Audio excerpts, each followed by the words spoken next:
Sarah's Frostbite. In a small, snow-covered town, there was a 7th grade student named Sarah.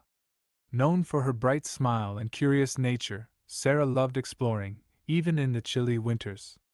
One particularly cold morning, with a biting wind chill, Sarah set off for school. In her hurry, she forgot to dress warmly enough, wearing only a light jacket and thin gloves. As she walked, the freezing temperatures began to take a toll.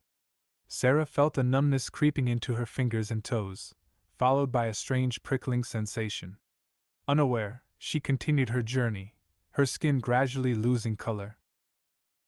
Arriving at school, Sarah's teacher, Mr. Thompson, immediately noticed her pale hands and concerned, asked, "Sarah, did you walk here in this freezing weather without proper clothing?"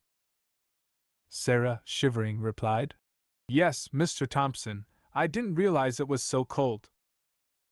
Mr. Thompson, well versed in first aid, recognized the signs of frostbite.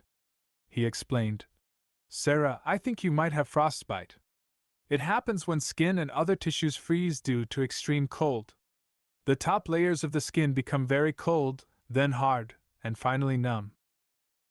In the nurse's office, as her hands and feet were gently warmed, the nurse said, "Sarah, remember, in cold weather, it's crucial to wear insulated, windproof clothing.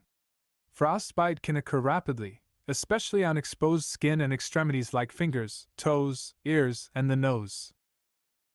Sarah listened intently, realizing her mistake.